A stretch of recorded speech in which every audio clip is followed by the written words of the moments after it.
Okay, welcome back. Godrej Consumer posted a weak set of second quarter earnings, weaker than what the street was expecting. The expectations were not that high to begin with. Volumes have contracted about 5% this quarter, and lower gross margin and higher ad spends have led to an EBITDA margin contraction across regions as well. Samir Shah is Chief Financial Officer of the company. He's joining us right now to take some questions. Samir, good to have you with us here. Thank you very much for your time. Tell us how the third quarter is panning out so far and what's the outlook? Because as we've seen in Q2, there perhaps are business-specific issues, household insecticides, for example, and also the overall macro environment for some of these businesses is not all that conducive, as we've heard from other companies as well. So how are things going to pan out from here out, volume-wise and pricing-wise? Good morning, Prashant, and thanks for having me on the show. I think if we analyze the Q2 results first, in India to begin with, we had poor household insecticide categories performance. And one of the hypotheses which we had during the quarter, at the end of the quarter, was because of delayed monsoon. And that hypothesis has actually been correct. That's because we have seen, with pickup in monsoon in some of the key states, October and even November as we speak, relatively, better. Secondly, in Indonesia, also we had a very high hygiene comparator, which is one of the last quarters now of a very high hygiene base, and that also sort of goes away in the coming quarters.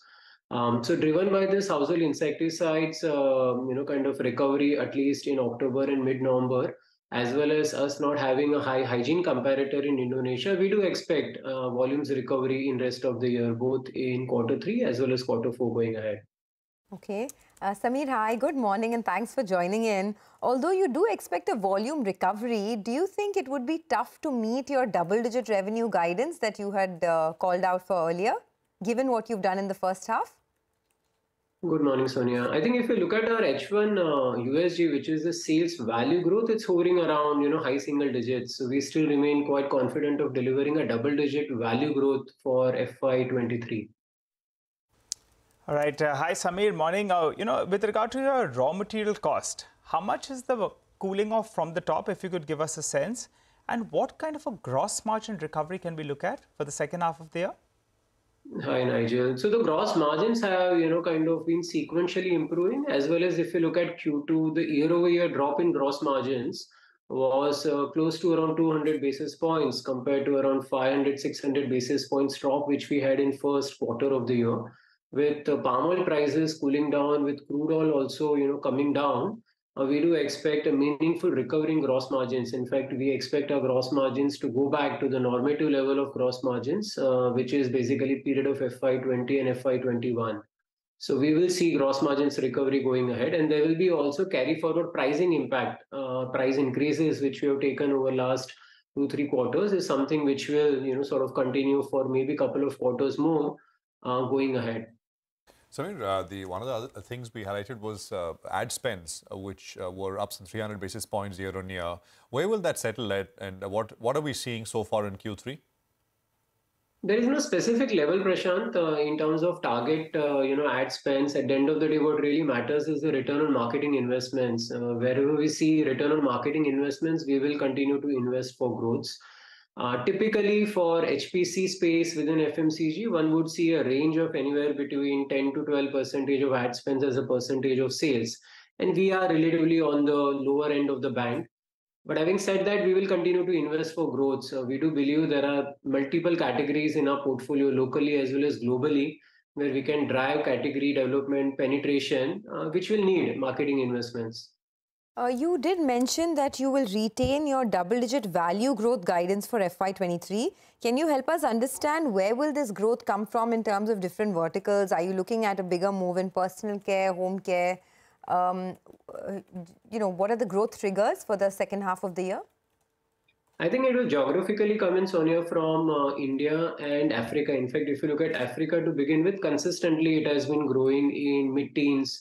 Range over last 5 to 6 quarters. We expect that trend to continue going ahead. India should also see, at least a double-digit value growth if all goes well, even better than double-digit value growth. Indonesia, as I mentioned earlier, will see a gradual recovery, but the performance will be better than what it has been at least in the last 2 quarters. So we expect growth to be directionally broad-based, but at least in second half of the year led by India and Africa. Okay, all right. Samir, what about the Africa business? The margins, that's really got pulled back to a large extent. When do we see a recovery out there, and what should be the steady state margins we look at in the African business? So in terms of ambition, Nigel, we have shared that we want to be close to mid-teens margins over a period of next 2 to 3 years. So we believe we are very much on track on that front. If we just double click into last quarter, I think the overall drop was part driven by commodity inflation, including currency depreciation in some of these markets, and part was driven by the upfront marketing investments. Okay, Samir, we'll leave it at that. Thanks a lot for joining in and all the best. That's Godrej Consumer stating that they're expecting a significant recovery in gross margins to levels seen in 2021, and they're also looking at a double-digit value growth in the second half of the year. Just a quick comment on the market. The mid-cap index is the one that's struggling a bit this morning. So it's down, it's actually flat, but there's plenty happening beneath the surface. We were telling you about how stocks like MRF are under pressure. Jubilant Foods, by the way, is seeing a big knock now, almost a 6% knockdown on that stock. The numbers were largely in line. There was nothing major to, nothing alarming, but I guess the market is now in a bit of a profit-taking mode as well. So keep an eye out on that. Piramal Pharma, which had a big run over the last many days, is also coming in for some profit-taking. So is Tata Motors DVR. So it's smelling of profit-taking in the market. And on the upside, it's PI Industries, which is really your big mover right now. 8% higher on PI Industries. And we were telling you about how it's been a very strong set of numbers coming in there. So high point of trade for that particular stock. Sonia, I think C8 reported numbers earlier, right? I mean, yes. I think C8 numbers, but from what I remember, C8 had reported an expansion in margins. So this is interesting, and I guess we can kind of dive into this in detail. But I guess with what MRF has reported, C8 is also taking a bit of a sort of profit booking. That is what we're seeing, broad action. But I think this quarter, at least, year on year, margins for C8 went up and margins for MRF are down sharply. In fact, gross margins, actually, it's a tale of two cities over there. The gross margins for MRF went down almost 600 basis points year on year, while C8 actually saw an up move. Now, it's also about which companies decide to take how much price hikes to pass on the raw material costs, because quarter on quarter raw material costs have gone up about 5 to 10%. So I guess, it depends on your market share and how much power you have to pass on costs. Years ago, MRF used to be the absolute gold standard in terms of profitability, right? I mean, almost, I think, double-digit margins, etc. They've come down a long, long way. So at about, I mean, the stock is kind of reacting very vigorously to these set of numbers as well. But I think autos is what we stick with, Sonia. Bosch. Well, we have Bosch. Once again over there, the revenue growth has been good, but it's margin pressures which are, hitting the company. So there's rising expenses. There's also higher personnel cost, higher material costs. Soumitra Bhattacharya, who's the MD of Bosch and the president of the Bosch Group, joins us now. Soumitra, thanks a lot for joining in.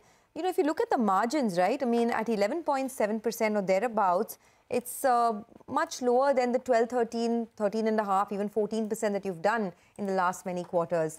These higher expenses that have hit your margins this time, do you think it will continue in the second half of the year? And what is the average range that you could see for Bosch? Thank you very much for having me on the talk today. Our quarter two results, as you know, that on the turnover side, we've had a pretty good upside. And I would say in relation to the market growth, they are better than the market growth in terms of when we look at revenues. In terms of our order books, we are pretty good, as I mentioned last time. And now coming to the matter, EBIT, PBT and PAT. So I do agree with you that the PAT is constant as compared to the previous year, same quarter. And we have shared that what the reasons are for.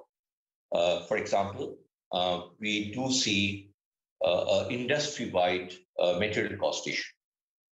This is led not only by the increases in the commodity pricing, the increases in the chip and electronics, but also in our case, this has had impact due to the mix between trading and manufacturing.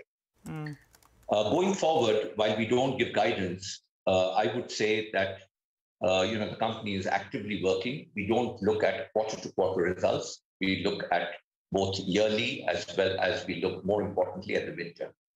And both for the yearly as well as for the midterm, I do see that with the detailed work that we are doing, whether it's on localization, whether it's on the aspect of recovery on some of the, we can't recover everything, but recovery of the essentials, on the increased, raw material, electronic, logistics cost, as also a very clear focus on how we handle our entire value chain. Mr. Bhattacharya? Yes, I get that. I know you don't want to give us, any kind of guidance, but at least can you say with a fair degree of certainty that the worst of the margin pressures is behind the company? Is this a bottom for margins? Yeah, that's a leading question. I will give an answer very clearly. What I mentioned, the company is very determined to have a very good, a decent, double-digit profit, as also a very good cash flow, which we already attained. So both on the three elements that we have said that we will be equal to better than market on growth. This is something that we have a portfolio and we are determined to do. We want to retain and attain our double-digit profitability. And also, finally, we want to have very good free cash flows, which we already have sustained and done so far. Hi, Mr. Bhattacharya. A couple of aspects I wanted to focus on. Exports, I think they were, 9 to 10% of your total mix. You could tell us what is the updated number out there. And could you clarify whether the margins out there on exports are better than what you're seeing? And also, just if you could tie in that point, the chip shortage issue, the worst is behind, right? Okay, there are three questions, so I'll go one by one. The first part in relation to the exports. We in Bosch Limited have been, if you look at the past 5 years or so, we have been having anywhere between 7 and 9% as export. We want to, over the midterm, up the game on export while remaining dominantly focused towards the domestic market. So what I mean is to have not only a steady, but a good double-digit performance, in the range of around 10 and 15% in that bandwidth, because India opportunities offers a very, very high level in terms of our participation. And as you know, the Indian automotive market in FY 22-23 is very likely in most fronts to cross the peaks of 18-19. Pasca, for example, 4.3 million Pascals against a 4.07 million. Now, on the matter, what was your last question? What's more lucrative, sir, versus domestic margins on the margin front, if you could clarify? Right. These are dependent on products. Okay. It's not dependent, you can't, generalize it. They're depending completely on product. And we, of course, ensure that the optimal margins are attained. Most important that we focus on is focusing on investments for the future to remain relevant for the market in a changing market. Mr. Bhattacharya, a slightly broader question lastly around truck demand. Interest rates here in India are also headed higher. Do you foresee any challenges, demand-related issues because of that? I mean, what have you seen in previous cycles? Yeah. Let's look at what's happened to the Pascar based on interest.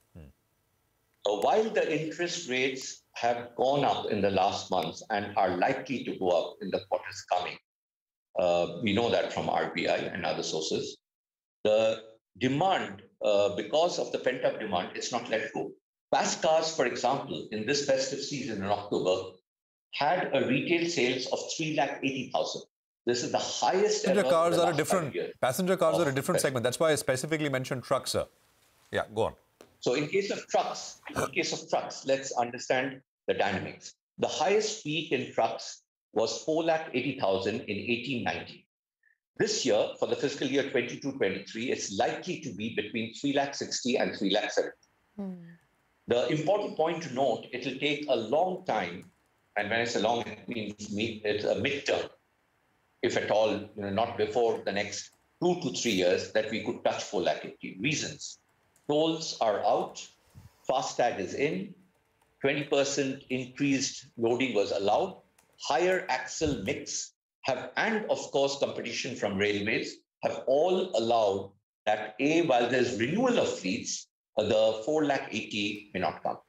Having said that, the interest rates will not make a major dent, in my view, if it doesn't become unreasonable for trucks to be climbing from the 3 lakh 70 slowly upward, but not reaching the 4 lakh 80. Okay. Just if you can help us with, one number. On an average, what do you think the revenues could be per quarter?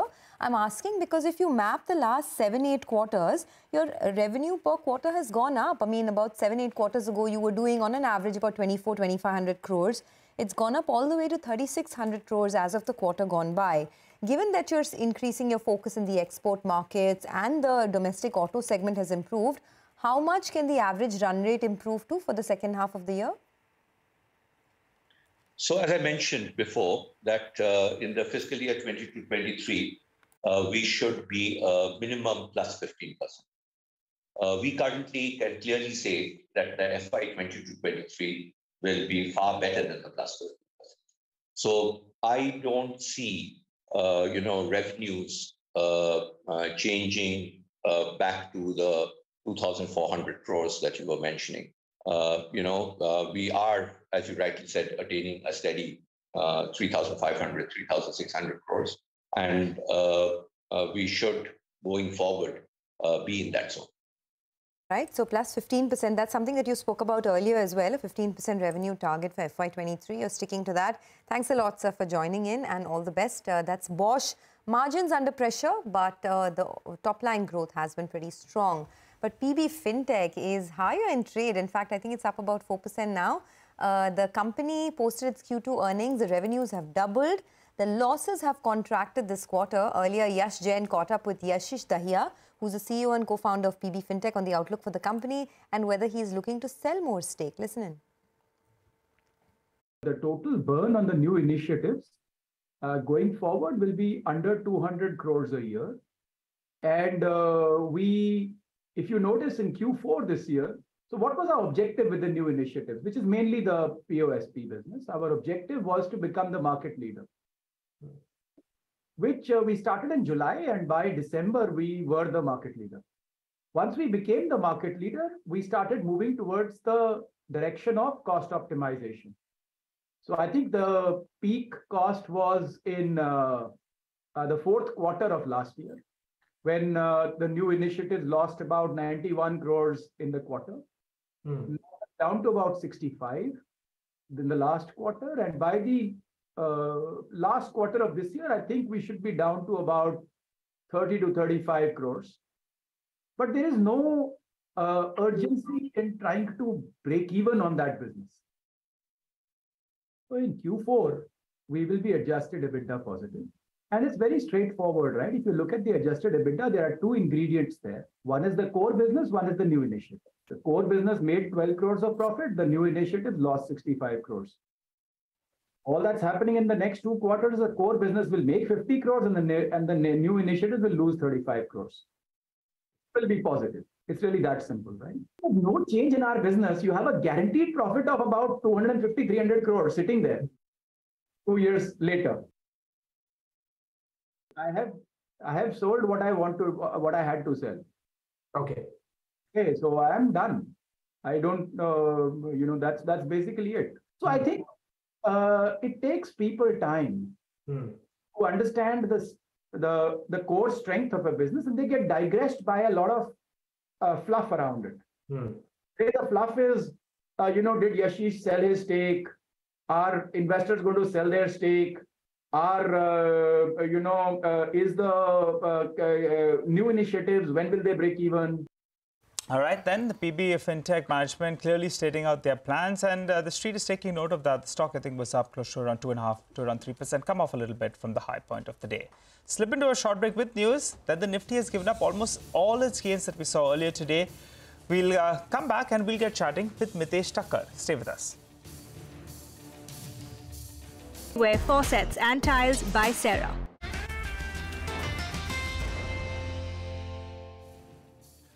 Okay, welcome back. You got the market, which is, I think, at the low point of the day, just about 18 or 19 points. But this is almost playing to the script. But could it be really a third time repeat the price action that we saw on Monday and Friday?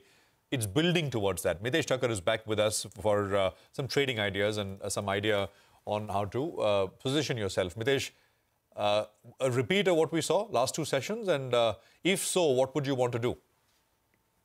Yeah, I mean, it can happen, Prashant, but for that, I think the last hour should be very, very positive. But for the timing, it was slightly disappointing that the gap got sold into and the gap got filled. But yet, I think, the structure hasn't weakened. I think traders now need to look at 18,100 as their trailing stop loss. If that doesn't get taken out, you're pretty okay, and you should again attempt the upside levels. So not really worrying one, but I think, slightly surprising that there is some weakness happening immediately after the opening. But on the stock side, we're still trading with more of long bias. So PI Industries is a buy with a stop at about 35.40 for targets of 3,700. And one sell on Tech Mahindra. Here I would recommend selling with a stop at about 1,051 for targets of around 1,015. Okay, thanks a lot for that. The stock of the moment now is Union Bank. Just look at the way it's zooming. 8% higher on Union Bank, and it's had a rollicking run this year. It's up 50% for the year already. So PSU banks are not losing their sheen anytime soon. But shifting focus to the commodity markets, Manisha Gupta is with us. Manisha, what's the one commodity you're looking at now? So now I'm looking at the metals as a sector. There is a lot of short covering that we are seeing here. You have the dollar index trading at a 1.5-month lows. That has been supportive. And then the street is anticipating a less aggressive rate hike in the month of December. There is now a 67 probability of a 50 basis point of a rate hike. And that really seems to be helping many of these metal prices here. It is the US inflation data, though, on Thursday that the street will watch for the further directions there. But take a look at the silver prices, and we are trading at around 4-month highs onto that one. Gold is trading at a 1-month highs as well. China demand seems to be coming back too. China, remember, is the second biggest jewelry buyer in the world after India, and we are looking at stronger demand coming in from there as well. That has been supportive. This is what we've done on a week-on-week basis for both the precious metal prices. So as you can see, nearly 5% of gains for gold and more than 10% of a jump is what silver is put in case of precious metals there. The base metal prices also seem to be following suit. Copper prices for one are trading on a 2-month highs. There are tight supply situations that have continued to support the prices. If you look at the LME inventories, they are trading at a 7-month lows. The Chinese inventories at 84,000 tons are near record lows as well. So while we have seen the copper prices gain up by nearly 6% on Friday, 3% up in the last couple of days, so some profit taking coming in on your screens right now, but we still are trading on the higher side of the range there. Same is the case for aluminum as well, where the smelters in Henan and Shandong have planned capacity cuts of around 2 lakh tons, which has been clearly supportive there. Markets also are looking at poor profitability, environmental concerns, high energy prices, all of that leading to curbs in production in China and Europe also, and that has been supportive. This is what we've done on a week-on-week basis for many of these metals as well. So anywhere between 5 to 6.5% of gains put in for the last 1 week itself, with markets getting into buying mode for many of these. Okay, all right, Manisha, thanks a lot for that. Well, let's talk about a couple of stocks then that are reacting to its numbers. Let's start off with the biggest gainer on the Nifty. That is Coal India. Well, the numbers actually were very mediocre or pretty much in line. The good news was their dividend that they've announced, close to around 15 rupees. The street was baking in good dividend for the year, but not so soon. So I think that's something that's got the street excited. Otherwise, you look at the numbers, the top line, the margin performance, as well as the profitability, all of them a little bit lower. The key reason was the blended realization came in sub 1,800 rupees per ton. Most on the street were working with an increase around that 1,850 to around 1,900 rupees. Also, the contribution coming from the e-auction volumes, well, that's come down to only around 7%. Remember, that's the bulk of their profitability. So that clearly hurt them. Employee cost as well spiked up in OBR. That's the stripping ratio out there. That is a non-cash expenditure. That went higher, but that's giving visibility on future production. The dividend payout of around 15 rupees, that's something that surprised the street positively and explains why that's the big gainer on the Nifty. On the flip side, Hindalco is reacting to Novelis's numbers. The numbers were out late last evening. And no worries on the numbers. Whether you're looking at the absolute EBITDA or the EBITDA per ton as well, $515 per ton. Most of the street were working in that vicinity. However, the management on the con call, they said that the EBITDA per ton could soften from here on by close to around $75 to around $100 per ton. That would mean that for the next 2 quarters, the EBITDA per ton will come down, say to around $420 to around $450 per ton. That's something that's disappointed the street because they're sitting on high cost inventory. You have input costs as well that have spiked up. Though the management reiterated that in the longer term, they're sticking to that $525 per ton. The capex, though, they have pulled back a little bit, which is good news otherwise. Otherwise, they were at around 1.3, 1.6. They pulled back to around $1 billion odd. And the net debt eked up a little bit, though they suggest that in the second half of this year, we'll see some cooling off on the working capital front as well, which could bring down this debt as well. So Hindalco, the big loser, Coal India, the big gainer. Okay, two stocks at the opposite ends of the spectrum, right, that you're tracking this morning. Well, for the market, it's absolutely flat, but a lot of stocks are gaining ground. TVS Motors now surging away, 5% high on that stock. It's had a dream run this year, up almost 85% for the year, and it's had good set of numbers as well. So TVS Motor looking pretty good, and a couple of others as well, the likes of KRBL picking up a bit of pace. So there's lots happening in the broader markets. Don't be fooled by the flat headline index. Let's slip into a quick break. On the other side, it's the economy coming up. Morgan Stanley is betting big on India. Lata will get chatting with Chetan Iyer of Morgan Stanley to explain the economic rationale behind this bold bet. Stay tuned.